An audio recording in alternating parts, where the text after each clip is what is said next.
Bonsoir à tous, merci d'être venus pour ce nouveau meet-up organisé par l'expertise finance ce soir et consacré à l'ESG, thématique ô combien stratégique, vous le savez, pour nos clients et donc pour nous. Donc c'est le témoignage que nous allons avoir ce soir, il est vraiment important pour nous, pour bien comprendre les orientations, la stratégie et puis les tendances à venir pour des années et des années. Ce meet-up a été préparé par Christophe. Alors, comme il y a certains visages que je vois pour la première fois, je vais peut-être rapidement faire un tour de table. Alors d'abord notre invitée, Claire Bourgeois, ancienne directrice du Crédit Mutuel Asset Management, qui a accepté chaleureusement notre invitation pour témoigner, nous faire part de ses connaissances et son expertise en matière d'ESG. Christophe Ellarac, que beaucoup connaissent parmi vous, consultant en finance et responsable de la practice gestion d'actifs. Practice qui elle-même appartient, vous savez, à l'expertise finance, dont je suis Cyril Dupouet, l'humble directeur. Voilà. Alors sans plus attendre, je vais laisser la parole à Christophe qui va nous présenter un peu le contexte de cette soirée. Merci beaucoup Cyril pour cette introduction. Bonjour à tous, merci de vous être déplacés dans les locaux de Meritis. Nous sommes très contents de vous accueillir ici. Aujourd'hui, nous allons parler d'un sujet important, donc l'ESG. Qu'est-ce que c'est l'ESG? Quel est son rôle? Quels sont les différents critères et son impact justement sur les entreprises financières? On parlera également de la réglementation qui encadre justement le secteur de l'ESG. Ensuite, nous aurons une session de questions-réponses. Donc, n'hésitez pas à bien noter vos questions en amont et à les poser à la fin de la conférence. Claire répondra à vos questions, donc n'hésitez pas. Une fois que cette session de questions-réponses est terminée, direction le restaurant de Meritis pour qu'on puisse échanger tous ensemble autour d'un apéro. Je profite de l'occasion. Merci beaucoup Claire d'avoir accepté notre invitation. Merci pour l'apéro. C'est un restaurant. Et merci pour ta disponibilité. Je sais que tu étais très occupé ces derniers temps. Donc, je pense qu'on peut démarrer la conférence. Et donc, du coup, avec Cyril, on connaît très bien ton parcours. Mais est-ce que tu peux faire une présentation plutôt rapide sur ton parcours aux participants? Alors, je suis spécialiste des marchés financiers. À l'origine, j'étais un trader. Voilà. Trader sur les options de change. Après, j'en ai fait plein des classes d'actifs, parce que plus on voit des classes d'actifs, plus on comprend 2-3 trucs. C'est comme les pièces d'un puzzle, ça permet de mieux voir l'ensemble. Et puis après, je suis passée dans les années 2000 à l'asset management, où j'étais gérante d'actifs, puis responsable d'équipe, patin couffin, et à la fin, directeur des investissements, puis DG de Crédit Mutuel Asset Management. Alors, Crédit Mutuel Asset Management, c'était une belle endormie. Société de gestion dont personne ne parle jamais. Mais je suis arrivée à un moment où il y avait un virage stratégique qui était fait à la direction générale du groupe, ce qui aide toujours quand on est une filiale, si la direction générale d'un groupe veut aller à droite, c'est plus facile. C'était Nicolas Terry, le président du groupe Crédit Mutuel, qui lui a une vraie vision écologique, on va dire, vers la transition climatique aussi. Et donc, c'était assez facile de faire pivoter la société de gestion vers l'ESG parce que la direction générale du groupe elle-même y allait. Donc, c'est ce que j'ai fait pendant 4 ans. Voilà. Merci beaucoup. Alors, je sais qu'il y a pas mal d'experts ESG aujourd'hui. Est-ce que tu peux nous faire un résumé de l'ESG, ce que c'est l'ESG, les principales composantes et pourquoi l'ESG est crucial aujourd'hui pour tout type d'entreprise? Ok. Ouais, l'ESG, tout le monde sait ce que ça veut dire ESG, environnement social et gouvernance. Gouvernance, c'était quelque chose qui était très travaillé dans la finance de longue date. C'est pas une surprise, le G de ESG. Ce qui est plus dur et plus nouveau, c'est le E et surtout le S. Voilà. Pourquoi c'est important? Parce qu'en fait, il y a une prise de conscience générale qui s'accompagne d'une volonté des pouvoirs publics avec une direction de l'argent public vers un certain nombre de secteurs qui sont en faveur de la transition écologique, climatique, énergétique et tout ce qu'on veut. Un focus sur la réglementation qui s'impose à peu près à tout le monde et un réveil d'un certain nombre d'investisseurs institutionnels avant le réveil, on l'espère, des investisseurs particuliers. Donc il faut bien avoir en tête qu'il y a un contexte réglementaire qui est hyper fort. Alors en Europe, il était un peu désordonné à l'européenne, donc on a mis toutes les réglementations dans l'ordre inverse de ce qu'il aurait fallu pour que ça marche. Donc la première réglementation a touché les asset managers, les conseillers en investissement financier, Alors qu'en réalité, il aurait fallu que la base soit prête pour qu'on puisse vraiment l'appliquer. Donc la base, c'est quoi? C'est la taxonomie européenne. C'est un mot, moi je savais pas ce que c'était qu'une taxonomie avant qu'on parle de taxonomie européenne. C'est un grand dictionnaire qui classe les activités pour dire celles qui sont durables ou celles qui ne le sont pas. Donc il y a 6 objectifs dans la taxonomie, donc il y en a des qui sont très connus. Donc c'est l'adaptation au changement climatique, l'atténuation du changement climatique, l'eau, la préservation des ressources naturelles, l'économie circulaire, etc., etc. Il y en a 6. Et chacune des activités va être regardée par des experts, des scientifiques, qui vont dire, celle-là, elle contribue positivement à cet objectif. Et si en plus, elle a le mérite de ne pas contribuer négativement aux 5 autres objectifs, alors elle est considérée comme éligible à la taxonomie. Après, une fois qu'une activité est éligible, il faut qu'elle remplisse un certain nombre de critères, un paquet de critères quand même, et là elle est plus qu'éligible, elle est totalement intégrable dans les calculs de taxonomie. Donc ce catalogue-là, ce dictionnaire, il n'était pas prêt quand on a démarré, nous, dans la gestion d'actifs. Pour le moment, il est prêt que sur le E. Il y a un catalogue, un dictionnaire sur le S qui va arriver, mais il n'est encore pas prêt. Les experts travaillent et il n'est pas prêt du tout. Donc ça, c'est la première base. Deuxième brique réglementaire, donc qui n'était pas prête quand la brique réglementaire de l'asset management est arrivée, elle s'appelle CSRD. Donc c'est une directive qui oblige les entreprises à fournir un reporting extra-financier. Alors c'est pas de la blague, le reporting extra-financier en question. Ils doivent déjà évaluer quels sont les risques et opportunités de leur activité en fonction du changement climatique. Donc c'est ce qu'on appelle la double matérialité. On vérifie à la fois l'impact financier et extra-financier. Donc là déjà je commence à vous dire que je vais vous parler d'intégration extra-financière parce qu'en fait tout est lié. Donc CSRD, les entreprises doivent faire un bilan de leurs risques, opportunités sur le changement climatique, etc., etc. Et puis doivent fournir un reporting. C'est à peu près 1000 données à reporter, et ça doit être prêt début 2025 sur l'exercice 2024. Donc les entreprises cotées, ça va faire premier trimestre 25, les entreprises non cotées, ça va durer un peu plus longtemps. Mais ça vient vite, on y est, et donc il faut déjà organiser toutes les entreprises pour pouvoir récupérer ces indicateurs.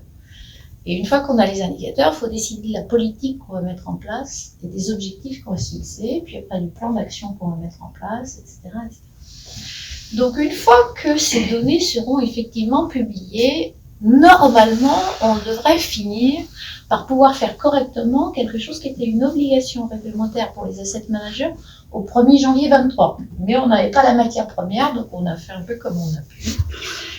Et donc la réglementation qui s'applique aux asset managers et aux conseillers en investissement financier, elle s'appelle SFDR, elle, donc Sustainable Finance Directive, Reporting Directive.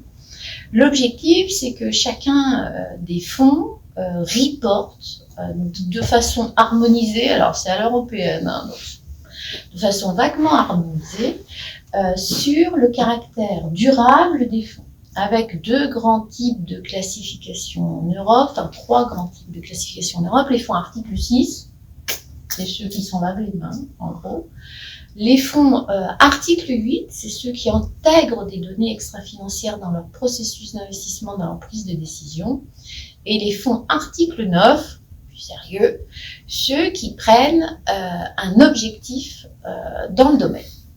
Alors ça, c'était pas cohérent d'un pays à l'autre, c'était pas cohérent avec la segmentation AMF, avec les catégories 1 et 2, donc on a passé des années à se prendre la tête pour reporter correctement sur ces fonds, sachant qu'en plus, on n'avait pas les données. Donc bon, c'est là où les réglementations, quand elles se chevauchent, elles peuvent un peu marcher sur la tête.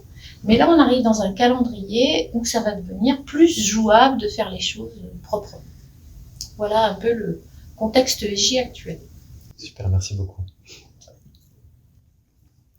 Je peux poser une question? Bien sûr. Dans le contexte justement actuel que vous évoquiez, comment vous voyez l'évolution actuelle de l'ESG dans le secteur en particulier de la finance, qui nous intéresse plus particulièrement? Mais voilà, il n'y a pas de finance sans intégration de l'ESG. Il n'y a pas de finance d'air, il n'y a pas d'extra-finance, il y a une finance tout court et elle intègre l'ESG. Ça, moi, j'en ai la conviction absolue. En gros, pendant 30 ans, moi, ce que j'ai fait, j'ai regardé les investissements sous le prisme couple rendement-risque. Alors, j'ai changé de classe d'actifs parce qu'au bout d'un moment, c'est un peu pareil, quoi. Mais couple rendement-risque, vous faites des actions, du change, des taux, des produits structurés, de ce que vous voulez, c'est quand même toujours la même chose. Et là, depuis 10 ans, on nous demande de regarder un investissement sous 3 angles, rendement, risque, ça n'a pas changé, et durabilité. Et c'est là où ça devient drôle et intéressant, c'est que durabilité, on ne sait pas bien la mesurer, on ne sait pas bien la quantifier. Souvent, c'est anecdotal evidence, c'est du français qu'on mélange avec des maths. Et donc, voilà, c'est extrêmement difficile.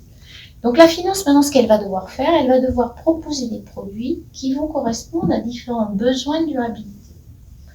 Il y a le client institutionnel qui a sa charte ESG à lui, qui veut être absolument techniquement parfait sur l'ESG, qui va être hyper exigeant. Donc là, on va faire des produits sur mesure extrêmement exigeants. Il y en a qui se foutent de le caractère ESG, mais qui sentent bien qu'il faudra investir dans des fonds ESG, mais ils ne veulent pas que ça pénalise leur performance. Donc cela, on va avoir un peu moins de durabilité. Et puis il y en a d'autres qui s'en foutent complètement, qui veulent absolument pas que leur performance soit endommagée par des considérations durables. Et donc on va avoir un curseur durabilité plus bas. En fait, tout le jeu des asset managers en ce moment, c'est de fournir une offre qui corresponde à différents stades de maturité de la clientèle sur la durabilité. Le gros sujet dans la finance, c'est d'éviter le greenwashing. Alors moi, en tant que DG, c'était ma plus grosse préoccupation. Donc il y avait des réglementations dans tous les sens qui étaient impossibles à respecter puisqu'on n'avait pas les données. Mais en même temps, je ne pouvais pas me permettre de me prendre une controverse sur du greenwashing puisque je mettais en cause l'image du Crédit Mutuel qui a quand même une valeur intangible assez importante. Et c'est pas une filiale, la filiale d'asset management qui peut se permettre de faire le devant de la une des journaux sur un procès en greenwashing. Donc en fait, tout le travail, ça a été de rendre l'extra-financier présent dans toutes les composantes de la maison. Au début, il y a 10 ans, l'ESG, c'était quelques passionnés qui avaient vu le truc avant tout le monde, qui avaient vu l'importance du sujet avant tout le monde, qui parlaient en langage codé, on comprenait à peu près quand même rien à ce qu'ils disaient, parce que c'est des termes très techniques, et qui étaient dans des petits bureaux chez les asset managers et qui essayaient de ferrailler pour faire avancer le sujet. Hyper dur, parce que les autres, ils étaient là, ma performance, mon rendement, Maintenant, tout l'objectif chez un asset manager, c'est de faire en sorte que tous les collaborateurs de l'asset manager soient au niveau en termes extra-financiers. Donc, bien entendu, tout ce qui est contrôle des risques, tout ce qui est compliance, tout ce qui est données, tout ce qui est reporting, parce qu'on reporte beaucoup sur l'ESG, donc autant le faire correctement, tout ce qui est communication, tous les services d'une maison d'asset management doivent être au niveau sur l'ESG et l'intégrer totalement dans leur quotidien. Donc on part un peu d'une situation où c'était assez ISR-like, où il y avait des spécialistes qui regardaient les investissements responsables dans leur coin, à une situation où on est en intégration ESG, où tout le monde doit intégrer ça dans son raisonnement. Donc c'est ça le pivotage qu'il faut faire aux équipes, c'est ça qui est intéressant. Du coup, ça veut dire que dans mon schéma cible, moi, dans une société de gestion, j'ai pas de responsable ESG. Je caricature, il faut bien en avoir un quand même pour coordonner tout. Mais en tout cas, c'est pas le plus expert de l'ESG. C'est quelqu'un qui connaît tout le fonctionnement d'une société d'asset management, donc des opérations à la donnée, au reporting, au machin, etc., qui comprend l'ESG et qui sait intégrer les deux et le faire fonctionner. Mais l'histoire ancienne, c'est un responsable ESG qui est un expert de l'analyse de la résolution 103 de l'AG Total, en fait, ça, c'est plus suffisant. Donc ça, c'est vraiment une conviction forte que j'ai, moi. J'ai jamais voulu de responsable. Et alors, pour revenir sur un élément que vous évoquiez tout à l'heure, vous disiez qu'il y a des fonds qui sont très sensibles justement à l'ESG, d'autres qui sont plus sensibles à conserver leur rentabilité. On a l'impression que c'est un peu un dilemme, qu'il y a un curseur et que c'est pas réconciliable, quoi. C'est opter pour de la rentabilité ou de l'ESG, mais est-ce qu'on peut espérer un jour avoir les deux? Alors, moi, je suis convaincue de ça. L'autre fois, je discutais avec un patron d'une société de gestion d'actifs réels, un des premiers patrons qui a mis en place des covenants positifs ESG, c'est-à-dire que dans les prêts qu'il fait aux entreprises, c'est de la dette privée, le rendement que l'entreprise va payer va baisser en fonction de l'amélioration de sa capacité ESG. Et lui dit, ils ont commencé ça il y a peut-être 5 ans, voilà, mais c'était presque un gimmick ESG. Et maintenant, ils voient factuellement les résultats dans la rentabilité des entreprises. Par exemple, là, il y a un gros sujet sur la biodiversité. Il y a une vraie pression pour qu'on atteigne le net zéro sur la biodiversité, la non-destruction de terre, etc. etc. Mais tu t'aperçois quand même qu'une entreprise dans l'immobilier, si elle recycle son béton, si elle essaye d'utiliser un béton qui utilise moins d'eau, si en fait elle reconstruit sur des sites existants, etc., son coût de construction va être sensiblement plus bas que si elle ne faisait pas ça. Donc on arrive à avoir des exemples vivants que ça a un impact sur la rentabilité. Ce qui a foutu le bazar concrètement, c'est le rallye des matières premières, du pétrole en particulier, suite à la guerre en Ukraine. Donc quand on comparait un fonds extra-financier par rapport à un indice financier, il y a Total qui doit encore faire 5% du CAC 40 en gros, qui lui s'était arraché du fait de la hausse du prix du pétrole pendant la guerre en Ukraine et qui donc, tous les fonds qui avaient du Total, donc qui n'étaient pas durables au sens strict du terme, surperformaient beaucoup moins que ceux qui n'en avaient pas. Et du coup, le débat est revenu, est-ce que c'est bien rentable cette affaire, etc., etc. Alors, il y a des choix sectoriels qui ont un impact à court, moyen terme. Mais sur le long terme, il n'y a aucun doute que la sélection des valeurs avec une durabilité positive est génératrice de valeur. Tout simplement parce que déjà, on va éviter plein d'ennuis. Donc, il y a ce qu'on appelle les stranded assets.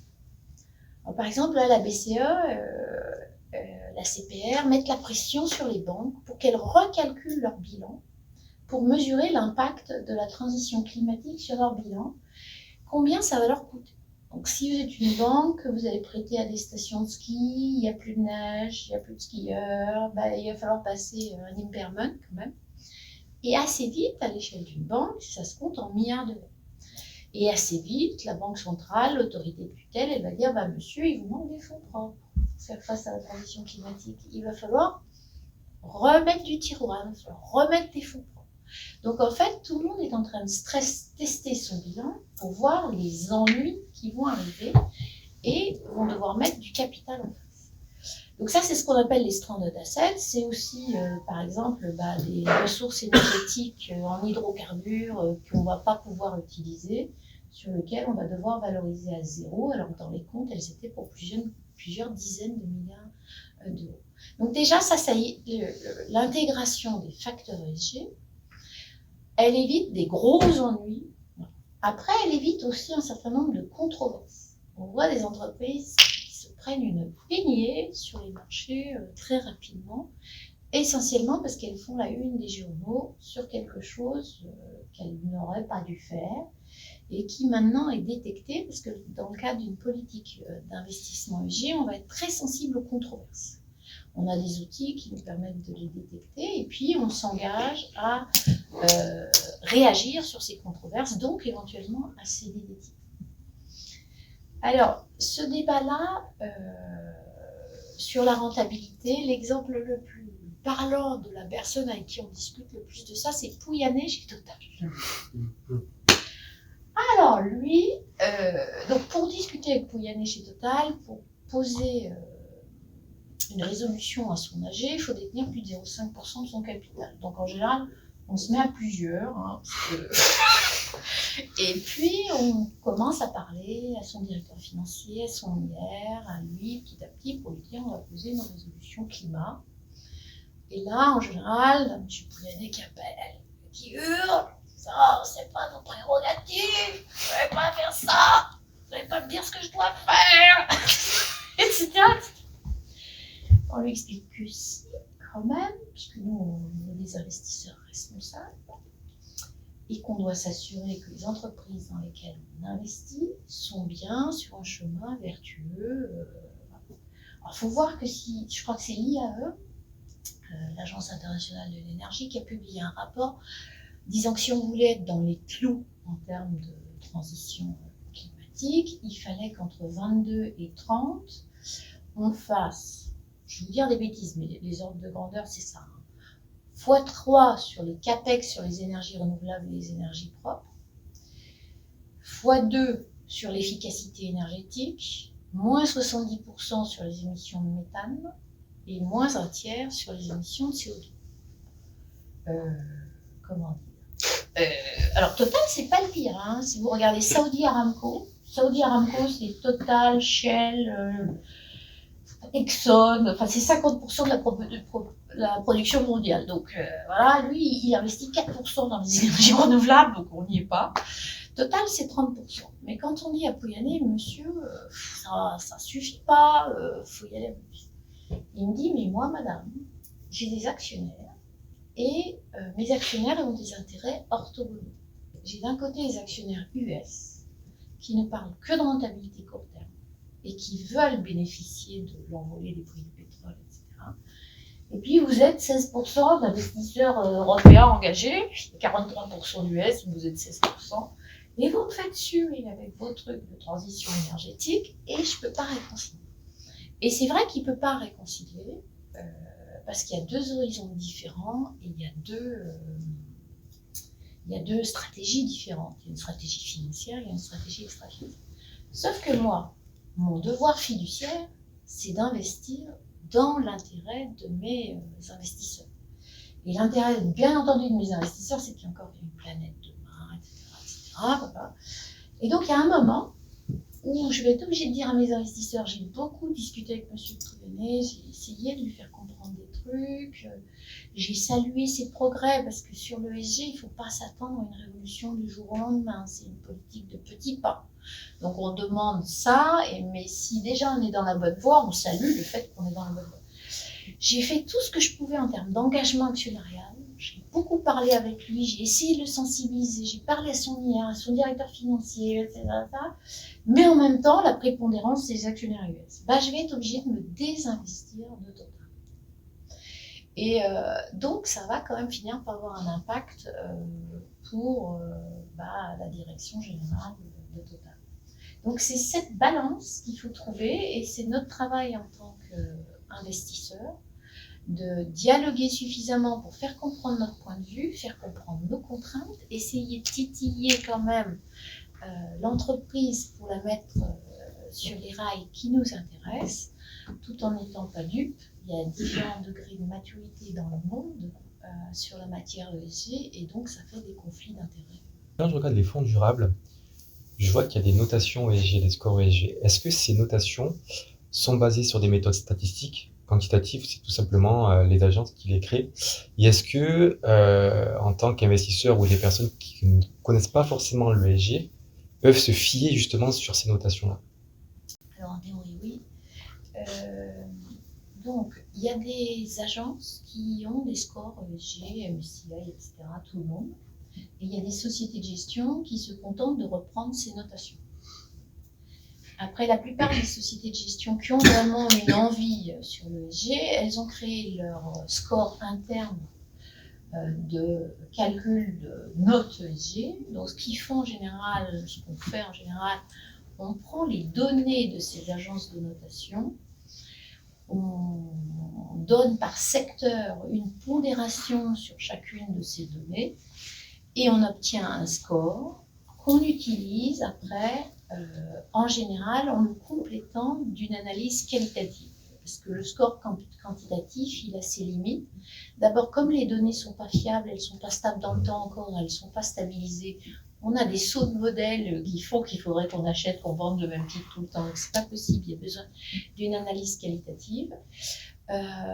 Et on a une pression du régulateur pour que cette analyse soit cohérente d'un actif à l'autre. Alors l'histoire, c'est que sur les large caps, en gros, on a des données. On arrive à peu près à faire un modèle correct. Quand on va investir en Chine, etc., bon, c'est plus dur, mais sur les marchés développés, on finit par avoir des données. Mais en général, une société de gestion, déjà, elle a des fonds internationaux, donc il faut qu'elle ait une méthodologie qui soit cohérente d'un pays à l'autre. Donc ça se complique. Puis après, elle a des large caps, puis elle a des small et mid caps. Et là, en général, comme les small et mid caps ne publient pas de données, on va avoir affaire à d'autres prestataires de services, de données, qui n'ont pas la même méthodologie que les gros, sinon ce serait pas drôle. Et donc, on a un travail où on doit analyser les modèles de chacune des agences de notation, large cap, small et mid cap, small cap, voilà, pour avoir un outil de scoring qui soit cohérent sur tous les investissements qu'on peut faire, tous les instruments sur lesquels on peut investir. Donc ça, c'est un travail qui est important, qui est demandé en fait par Alors, vous parliez des contraintes réglementaires. Moi, je suis toujours un peu embarrassé quand on parle de ESG parce que j'ai l'impression, c'est mon point de vue, c'est comme ça que je le ressens, que nos clients, les BFI, les asset managers, c'est un peu une marche forcée. Parce que bah, voilà, c'est la réglementation et on va vers toujours plus de ESG. Finalement, vous évoquiez tout à l'heure la pression, par exemple, des actionnaires américains, mais finalement, pas vous, parce que vous êtes des professionnels, donc il y a un côté un peu érudit, éduqué et visionnaire, cette vision sur plusieurs années. Mais si on pourrait même faire un sondage ici, si on prend l'actionnaire individuel qui a un peu de sous à placer, est-ce qu'aujourd'hui il est éduqué, est-ce qu'aujourd'hui il est sensible à ça, ou finalement c'est le bon vieux rendement à très court terme qui l'intéresse? Alors on a une donnée, parce qu'en fait il y a eu une autre réglementation sur la commercialisation des produits. Pour commercialiser un produit financier, on essaye de mesurer l'appétence au risque de la personne qui va le souscrire et puis son appétence en termes de durabilité. C'est ça la nouveauté. Et donc, en général, si vous souscrivez, vous répondez à un questionnaire vite fait et vous dites je suis très intéressé par le rendement, beaucoup moins par la durabilité ou l'inverse. Et du coup, on vous propose seulement des produits qui correspondent à ce critère. Sur les grandes banques, je crois que le premier retour qu'on a eu des préférences de durabilité des clients réseau, donc là on est vraiment sur le client particulier, c'est que 43% des clients ont des préférences de durabilité assez élevées. D'accord. Voilà. Donc c'est pas si mal. On s'attendait à pire. Parce que déjà le mot durabilité, il n'est pas facile. Donc 43%. C'est encourageant. Alors que chez les instituts, j'allais dire, c'est 95%, vraiment, les personnes sont très impliquées. Est-ce que c'est dû justement au changement de comportement des investisseurs? Ce que je veux dire, c'est qu'aujourd'hui, il y a cette nouvelle génération qui investit beaucoup plus que les précédentes générations et qui recherche beaucoup plus des investissements qui ont un impact écologique positif que forcément le rendement. En réalité, ce qui s'est passé, c'est qu'il y a une conjonction d'événements. Il y a eu une prise de conscience, il y a ce fameux discours de McCartney 2017, je crois, qui réveille, il y a Al Gore qui réveille un peu tout le monde. Il y a une prise de conscience des pouvoirs publics qu'on ne peut pas laisser la situation se dégrader, sinon on va quand même avoir des grosses difficultés. Ça a été accompagné d'une pression réglementaire et d'un fléchage des investissements vers les technologies qui permettent d'atténuer l'impact du changement climatique. Et à partir du moment où on vous dit on va diriger N milliards, ça c'est vrai aux États-Unis mais aussi en Europe, vers ces nouvelles technologies, l'investisseur il a un comportement un peu moutonnier, il y va aussi. Voilà. Donc c'est surtout ça pour moi qui fait avancer la chose. Et puis après la prise de conscience des risques financiers dont on parle pour la totalité du système. Donc pour les assurés, vous êtes un assureur. Vous avez assuré une usine en bord de mer il y a 20 ans, vous renouvelez la prime d'assurance régulièrement et puis un jour il y a une inondation. Tout ça maintenant vos modèles ils doivent le prendre en compte. Parce qu'on sait que l'inondation, c'est plus un risque statistique que de distribution, c'est un scénario qui est vraiment crédible. Donc la prime d'assurance doit augmenter. Mais ça, c'est un problème, mais ça veut dire aussi que l'assureur, il doit se doter d'experts pour mesurer ce risque et quantifier la prime. La banque, elle peut plus se permettre de prêter... elle peut plus se permettre de prêter à Kretinsky pour qu'il achète des usines, des usines à gaz. Voilà, ça, elle va avoir toutes les ONG sur le dos qui vont dire vous n'avez pas le droit. Donc Kretinsky, normalement, quand il se finance, il va payer un rendement supérieur. Il va payer plus cher que n'importe qui d'autre. Donc tout ça, ça commence à avoir de l'impact et ça crante à droite, à gauche, et ça avance. D'accord. Donc on est plutôt, selon vous, un peu un début, un balbutiement, ou au contraire, est-ce qu'on arrive un peu à une vitesse de croisière, et puis voilà, ça va progresser. Au début d'une lame de fond. Au début d'une lame de fond, d'accord. Voilà. Ok. Est-ce que ce serait pas possible, j'allais dire, d'accélérer ça, notamment avec les montages fiscaux? Si, ça marche toujours. Mais j'allais dire prendre à l'un au rendement qui ne respecte pas les directives ESG pour redonner à ceux qui tendent vers ça. Ouais, c'est un tel montant de milliards d'investissements à l'échelle d'un État qu'il faut bien réfléchir à ce qui est le plus efficace. Est-ce que c'est l'investissement de l'État lui-même en direct, ou est-ce que c'est une niche fiscale qui fera qu'on finira par investir dans le truc? Moi, je suis incapable de juger. Puis après, on a un mix un des risque de concentration vers des fiscalités plus intéressantes. Oui, mais bon, au moins, l'idée, c'est qu'il faut quand même supporter, aider. Oui. Voilà. Et pour vous, les plus gros efforts actuellement, si on faisait une photo de l'état actuel, notamment en France, on parle des 3 lettres ESG, est-ce qu'il y a des... Donc là, on s'est beaucoup... Là, on doit faire le plus d'efforts. On se réveille un peu sur la biodiversité.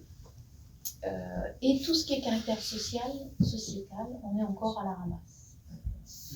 Moi, j'avais essayé de lancer un fonds qui s'appelait France Emploi, donc un fonds qui investissait dans les entreprises qui créent des emplois en France. Parce que je me disais que pour les particuliers, ça pouvait parler. Le dentiste belge et la veuve de Carpentras, ça pouvait les intéresser. En fait, ça n'a jamais marché. C'est pas très encourageant, ça. Non, c'est que c'est trop tôt. Il faut Okay. juste attendre le bon moment. D'accord. Juste sur les critères ESG, il y a une dizaine d'années, en fait, moi j'avais commencé à asset management, on classait les sociétés en fonction de leur secteur, celles qui étaient les meilleures critères. J'avais été toujours étonné que dans beaucoup de fonds ESG, en fait, vous aviez du total parce qu'ils étaient bien notés sur les critères. Est-ce que ça a changé ou il y a quand même une notion sectorielle? Parce que alors ça, c'était un truc c'était qui vraiment m'énervait. mensonger envers l'investisseur. C'était un truc qui m'énervait passablement, mais moi j'ai mis plusieurs années à m'en rendre compte, donc j'ai pas compris tout de suite. Il y avait ces fonds ISR où on classait les sociétés à l'intérieur d'un secteur. Et pour peu que tu sois très bon dans un secteur très polluant, tu avais quand même le droit de figurer dans un portefeuille, ce qui est délirant. Et après, il y a des secteurs où tous les acteurs valent 20-22. Voilà. Et donc, on étirait en algorithmique, on va dire, l'échelle pour trouver les bons et les mauvais. En fait, ils se valaient tous. Donc moi, c'est un truc que j'ai jamais non plus supporté, mais j'ai mis beaucoup plus de temps que vous à le comprendre. C'est toujours le cas, du coup, dans les fonds ESG? Alors non, là quand même, quand on est dans un fonds en intégration ESG, on peut plus se permettre de ne regarder que le best in class, que le meilleur du secteur. Là maintenant, on va quand même avoir tendance à pondérer des secteurs, à exclure des secteurs qui sont vraiment problématiques. Parce qu'il y a, je regardais la notation ESG, la notation du Forum d'investissement responsable, Ouais. donc Total Energy est 7e. Donc en critères ESG, si j'ai des fonds d'investissement qui se basent sur ces critères, je peux avoir de l'énergie au sein de fonds ESG. Ouais, alors, il y en a beaucoup au sein des fonds ESG. Pourquoi? Parce que Total, c'est le plus gros dividende du CAC 40. D'accord. Voilà. Donc je ne dis pas que c'est la bonne raison, mais pour autant, c'est une décision lourde que d'exclure Total d'un fonds ESG. Puisqu'on perd beaucoup de rentabilité à cause du prix du pétrole et beaucoup de rentabilité à cause du dividende qui est versé par Total. Donc ce qu'on dit, en général, on conserve Total et on dit qu'on va faire de l'engagement actionnarial. On va donc solliciter Total pour lui faire changer sa stratégie, infléchir sa stratégie. Parce qu'en fait, exclure, c'est quoi? C'est juste laisser le bébé à son voisin. Quand on exclut Total d'un portefeuille, on ne fait rien. D'ailleurs, Total, il me l'avait bien expliqué une fois. Je lui ai dit, il faut arrêter de forer, je ne sais pas dans quel pays. Il me dit, mais si ce n'est pas moi qui le fais, c'est les Chinois qui vont le faire et ce sera beaucoup moins vert que moi. En fait, exclure, ça ne sert pas à grand-chose. Et je pense que les deux seuls leviers qu'on a aujourd'hui dans la finance sur l'ESG vraiment, c'est l'engagement actionnarial, aller parler à chacune des entreprises, leur dire ce qu'on attend d'eux et leur dire à partir de quel moment ce sera plus tenable pour nous de détenir leurs titres. Donc ça, c'est très important. Et puis la création de fonds à impact. Alors les fonds à impact, c'est le coup d'après, on va dire, des fonds ESG. On va sélectionner les entreprises dont la vocation, dont l'objectif premier est un impact durable. Donc là, on est sur un panel beaucoup plus réduit. Et là, on n'a pas Total. Voilà. Est-ce que vous avez d'autres questions? Moi, j'ai une petite question. Parce que souvent, quand on parle de transition écologique, on va aussi parler de décroissance ou de non-croissance. Dans la finance, décroissance, c'est sinon, pas le je sais qu'on n'en genre. parle pas trop en finance. Est-ce qu'on peut imaginer des fonds avec de très faibles rentabilités, mais avec de très bons impacts? Ouais. Alors, en fait, ce que j'ai raconté, c'est qu'il faut qu'on fasse une gamme en fonction de certains niveaux de durabilité et puis certains niveaux d'impact. Alors, les fonds impact, ils acceptent que l'intention coûte en rendement. Et puis après, tu as le coup d'après, c'est tout ce qui est philanthropique, où là, on a de l'impact, mais on n'a plus de rendement. Donc, tu as toute la gamme. Hein. T'as celui qui s'en fout, qui veut du rendement, celui qui dit, bon, ok, je regarde, celui qui intègre vraiment les enjeux ESG, celui qui se concentre sur les entreprises qui visent l'impact avant tout, et celui qui est prêt à abandonner totalement son rendement. Mais dans un contexte de forte inflation, est-ce que ces fonds à plus faible rentabilité, est-ce que l'actionnaire il s'y retrouve? Et là, c'est un choix philosophique. Ouais, c'est presque, voilà, là on est presque dans l'éthique. C'est une conviction, c'est pas... Est-ce que je suis prêt à gagner beaucoup moins pour que la planète aille mieux, quoi? Ouais. Mais réponds. C'est très présent, ça, dans les fondations aux États-Unis. Les personnes les sujets qui ont le plus avancé, c'est les fondations aux États-Unis, mais depuis de très longue date. Où il y a des gens qui investissent en sachant qu'ils n'en auront aucun rendement. Mais... Attends, excuse-moi, les fondations aux États-Unis, c'est quand même des gens majoritairement fortunés. Oui, mais ils déclarent que sur cette partie-là de leur patrimoine, ils foutent le rendement. Mais ce que je veux dire, je pense à Bill Gates ou à d'autres qui disent, bon, une fois que j'ai gagné énormément d'argent, c'est vrai, c'est peut-être un peu plus facile de dire, bon, maintenant je me préoccupe de la planète. Est-ce que les classes sociales moins favorisées, elles peuvent se payer le luxe de dire, bon, déjà je gagne pas beaucoup de sous, je vis aujourd'hui dans un contexte mondial où il y a beaucoup d'inflation, et en plus je vais épargner dans quelque chose qui rapporte peu. Moi je dis bravo, mais... Non, mais en général, malheureusement, ces classes sociales-là, elles n'ont pas une capacité d'épargne terrible. Oui, ou la classe juste au-dessus, quoi. Donc, oui, c'est sûr que c'est compliqué. Ou alors, comme on disait tout à l'heure, c'est que seulement s'il y a des avantages fiscaux qui remplacent finalement le rendement. Vous avez, au même titre que quand on a investi dans le cinéma français, et Sofica, par exemple, on a des très gros avantages fiscaux, ou de la finance verte en Corse, justement, ça fait longtemps, par exemple. Après, je ne sais pas ce que je préfère. Si je préfère égoïstement avoir mon avantage fiscal à moi, ou si je préfère que l'État investisse directement l'équivalent de l'avantage fiscal qu'il redonne aux particuliers lui-même. Ouais. La question, c'est l'efficacité de l'investissement à la fin. On peut espérer que l'État soit peut-être un peu plus efficace que le particulier. J'en sais rien. Je suis incapable de mesurer. J'avais une question. Au début de votre exposé, vous avez pris beaucoup de temps pour expliquer qu'il y avait un certain nombre de normes qui venaient impacter le travail, votre travail sur toute la partie ESG. Mais en fin de compte, quand on regarde les rapports financiers, eux aussi sont très normalisés, très standardisés et sont garantis par justement un certain nombre de normes et de tiers parties qui viennent en garantir le bien fondé. Alors aujourd'hui, on se rend bien compte que dans un certain nombre de rapports extra-financiers, entre ce qui est dit, ce qui est fait, quand on les soumet à des tiers parties, entre guillemets, objectifs, neutres, ou peut-être même avec un agenda politique derrière, on se rend compte que des fois, l'extra-financier n'est pas tout à fait carré. Alors moi déjà, je plaide pour la bienveillance. Ceux qui essayent déjà de reporter sur l'extra-financier, ils ont ce mérite-là. C'est pas si facile parce que c'est des sets de données qui n'étaient pas nativement dans les outils, dans les systèmes. Donc le chemin est long, on ne peut pas exiger de tout le monde d'être parfait sur ce truc. Après ça va avancer parce que la deadline c'est 2025 sur CSR. Donc voilà. Et ces rapports-là sont audités par des auditeurs, par des experts, etc. Ils ont le même poids que les rapports financiers d'une entreprise. Donc moi je suis confiante. Et vous avez l'impression que les clients, justement, anticipent ces deadlines ou... Ok, d'accord. On n'attend pas le dernier moment. Okay. Tout ce qui est large cap, c'est dans la seringue déjà depuis 2-3 ans. Je ne dis pas que c'est facile.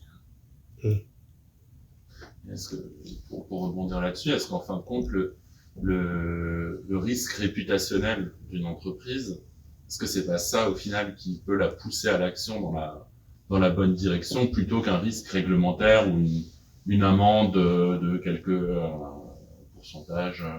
Risque réglementaire, quand tu n'es pas trop une entité, c'est quand même bien pénible. Hein. En général, tu ne survis pas très longtemps si tu ne respectes pas une réglementation. Non, mais sur le risque réputationnel, il y a un sujet. C'est qu'il y a beaucoup de bonne volonté pour souligner les risques, le greenwashing, les trucs pas propres qui sont faits à droite à gauche. Mais il faut... On ne peut pas tout critiquer. Parce que là, on n'avancera plus jamais. Donc oui, il y a des erreurs qui sont faites, mais vraiment, moi, je plaide pour la bienveillance. À partir du moment où une entreprise s'est mise sur une trajectoire, qu'on trouve la trajectoire crédible, qu'elle explique pourquoi des fois elle va plus vite, elle va moins vite, pourquoi elle a raté un truc, etc. Ça me va. Je ne demande pas à ce que tout soit parfait demain matin, ça c'est pas vrai, c'est pas possible. Vous parlez beaucoup de... Oui, je parle beaucoup. C'est une question ou une affirmation? C'est une question. Vous parlez beaucoup du volet E, donc environnemental, qui est relativement bien défini de ce qu'on a pu en apprendre. Qu'en est-il du S, qui est, de ce qu'on a compris, toujours un peu en étude, en définition? Alors, il n'y a pas de taxonomie. Donc, les experts, les scientifiques ne se sont pas prononcés. Donc, après, chacun fait un peu avec ses petits bras. Après, il y a quand même des critères qui sont assez clairs. On va regarder systématiquement l'écart de rémunération entre le DG et la médiane des rémunérations de l'entreprise. On va regarder tout ce qui est parité, tout ce qui est équité salariale, tout ce qui est aussi taux d'absentéisme, accident du travail à l'intérieur d'une entreprise, accident du travail chez les sous-traitants. Et puis on va regarder plus largement une entreprise avec toutes ses parties prenantes. Donc les parties prenantes, c'est bien sûr les clients, les salariés, mais c'est aussi les syndicats, c'est aussi la communauté dans laquelle est placée l'entreprise. C'est les populations locales, c'est toutes ces parties prenantes avec qui il faut dialoguer pour essayer d'intégrer le plus possible en amont leurs besoins.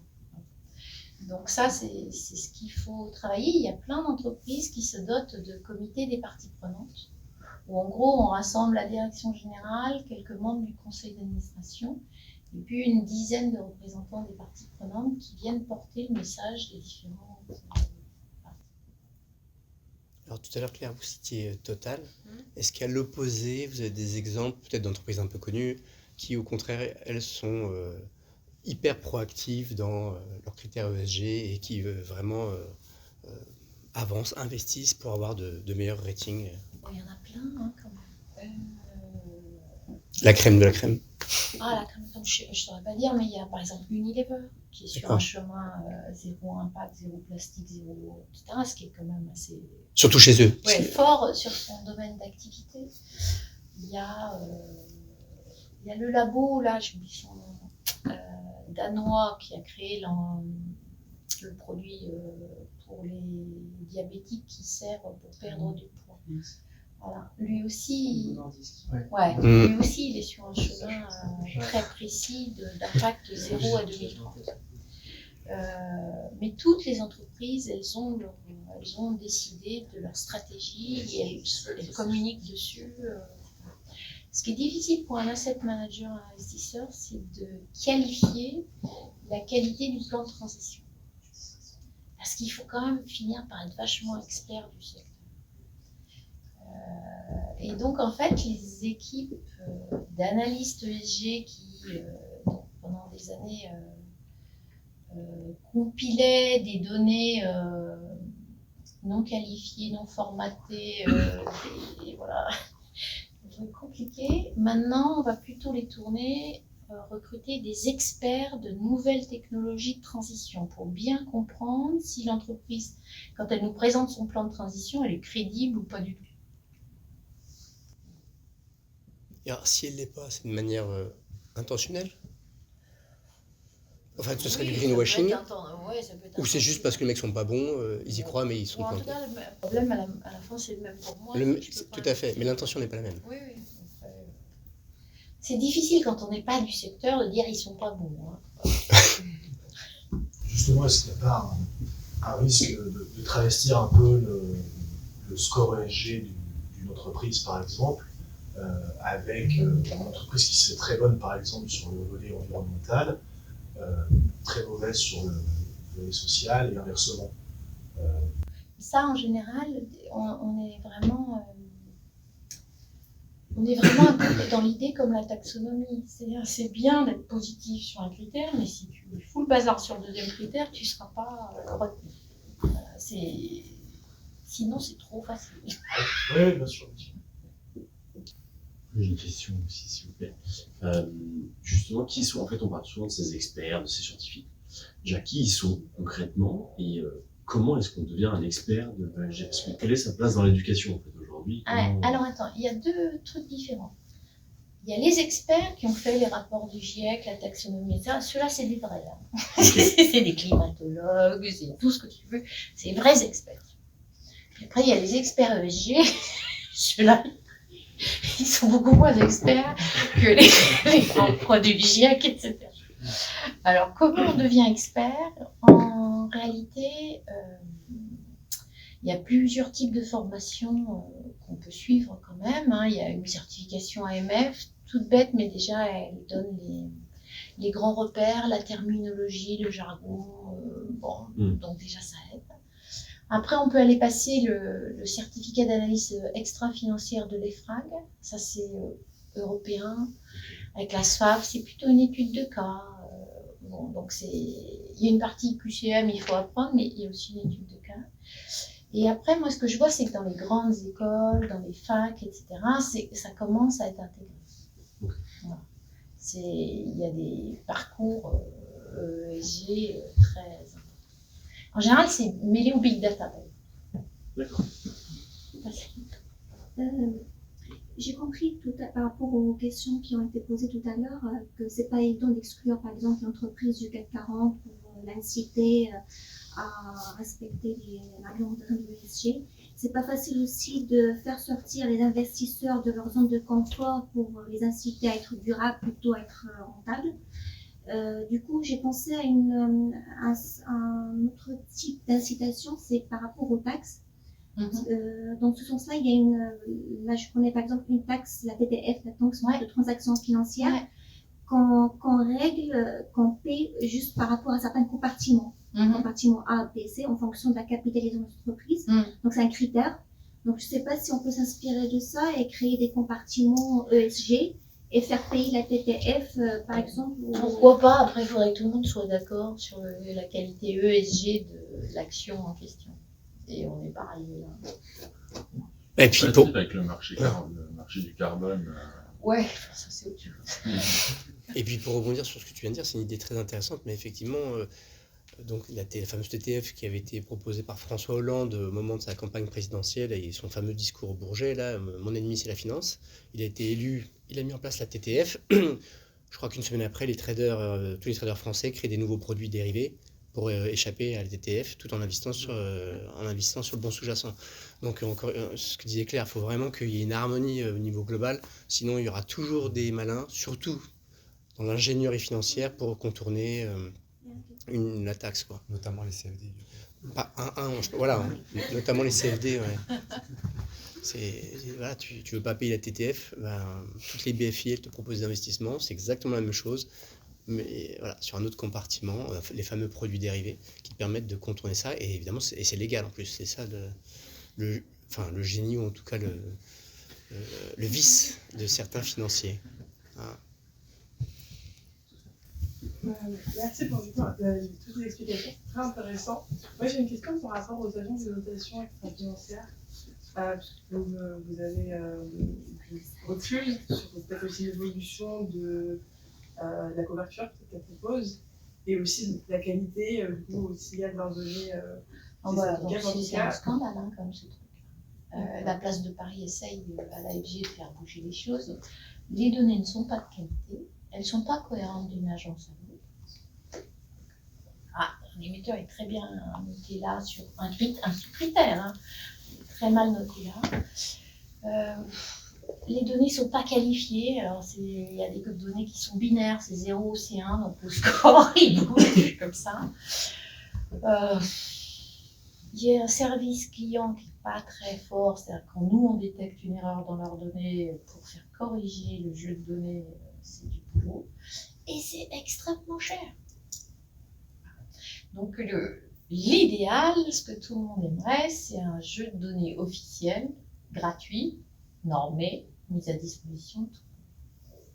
D'ailleurs, c'est pour ça qu'il faut une moyenne de différentes notes. Ouais, pour lisser un peu. Mais... Après, ça viendra peut-être sûrement, d'ailleurs, avec le temps, comme toute nouvelle activité, elle va peut-être se réguler et se réglementer.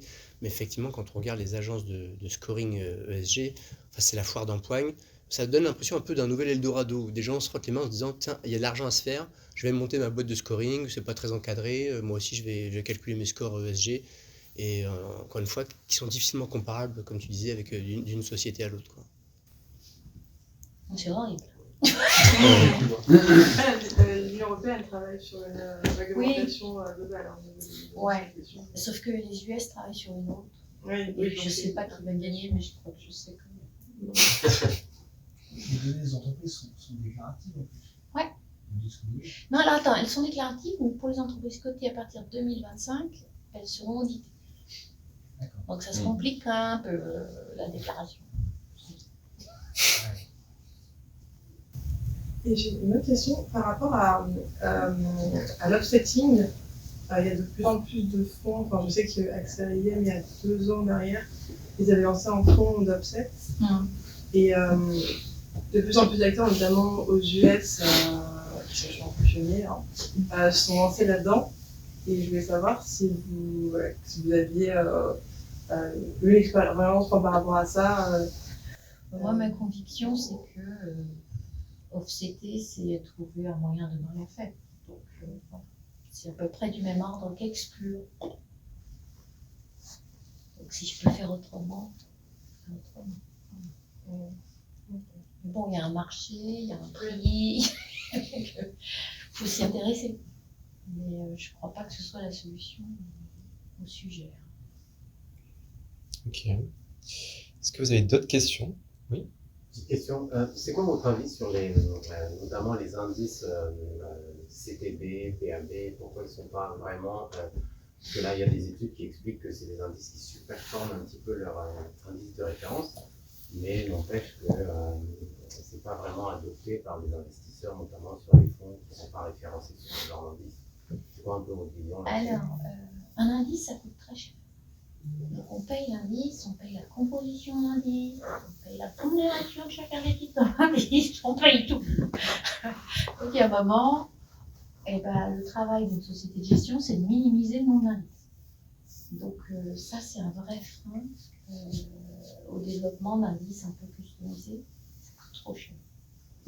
Donc si ces indices étaient moins chers, peut-être qu'ils seraient plus adoptés. Après, je crois que c'est avec toi qu'on discutait. Les indices, moi, j'en ai jamais entendu parler. Hein. Un produit structuré là, qui m'a été proposé sur un indice ESG qui est estampillé EDEC risque, donc normalement c'est bien, sur l'eau, c'est ça. Donc, déjà, il faut quand même une journée de recherche pour savoir comment il est constitué l'indice et puis après ce qu'il y a dans l'indice. Et on ne comprend pas du tout pourquoi les titres qui sont dans l'indice sont dans l'indice. Et ça, c'est le sous-jacent d'un produit structuré qui est vendu au grand public. Donc, moi, j'aurais tendance à dire concentrons-nous sur les indices les plus larges parce qu'au moins, il y aura une documentation sur tous leurs biais et leurs travers.